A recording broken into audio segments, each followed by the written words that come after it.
नमस्कार मित्रांनो, मी बापू बिडगर आणि मराठी दरबार या आपल्या यूट्यूब चॅनलमध्ये आपले मनापासून स्वागत आहे।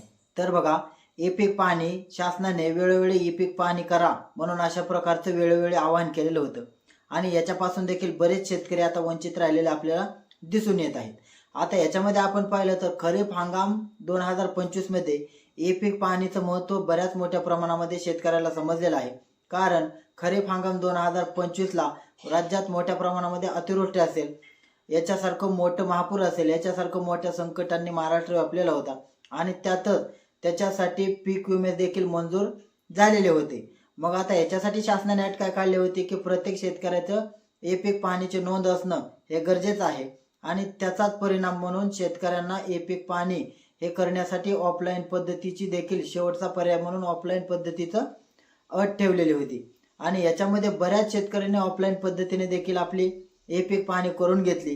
परंतु शेतकरी नंतर धावपळ करण्यापेक्षा आपल्या जो काही वेळ असतो त्या वेळेतच ई पीक पाहणी करणं आता शेतकऱ्याला बंधनकारक आहे आणि शेतकऱ्यांनी देखील ते करणं गरजेचं आहे। तर बघा, याच्यामध्ये 3 टप्प्यामध्ये तुम्हाला ई पीक पाहणीचा पर्याय असतो। 2 टप्प्यामध्ये, पहिला म्हणजे शेतकरी स्तर आणि दुसरा असतो सहाय्यक स्तर।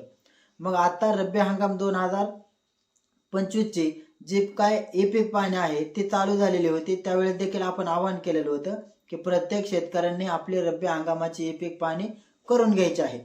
तरी देखील शेतकरी काय करतात तर याच्याकडे मोठ्या प्रमाणामध्ये दुर्लक्ष करतात आणि ज्यावेळेस वेळ संपत येते त्यावेळेस तो धावपळ करायला चालू करतो। मग आता रब्बी हंगाम 2025 ची ई पीक पाहणीची अंतिम मुदत होती दिनांक 24 जानेवारी 2026। मग आता ही तर मुदत आज संपलेली आहे, काल संपलेली आहे, कारण आज दिनांक 25 जानेवारी 2026 म्हणजे दिनांक 24 ला म्हणजे काल रब्बी हंगाम ई पीक पाहणी करण्याची मुदत संपलेली आहे। मग आता शेतकऱ्यांना ई पीक पाहणी करता येणार आहे का? तर हो, कारण शेतकरी स्तरावरील जी काही ई पीक पाहणी आहे ती संपलेली जरी असली तरी दिनांक 25 जानेवारी 2026 ते 10 मार्च 2026 या कालावधीमध्ये शेतकरी सहाय्यक स्तरावरून आपली ई पीक पाहणी करू शकतो। आता सहाय्यक जो असतो तो प्रत्येक गावामध्ये नेमलेला असतो। तर अशा सहाय्यकाकडून आपली ई पीक पाहणी दिनांक 10 मार्च 2026 च्या अगोदर प्रत्येक शेतकऱ्याने करून घ्यायची आहे।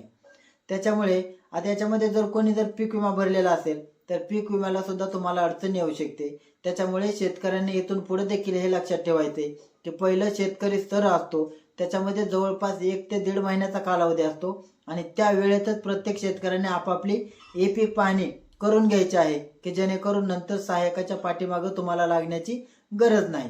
आता जरी समजा तुमची जर चुकून राहिली असेल तर प्रत्येक शेतकऱ्याने आपली ई पीक पाहणी गावातील जो काही सहाय्यक नेमलेला असतो तर त्या सहाय्यकाच्या माध्यमातून करून घ्यायची आहे आणि जो काही तुम्हाला पीक विमा भरलेला असेल तो त्याचा लाभ तुम्हाला एक चांगल्या प्रकारे घ्यायचा आहे।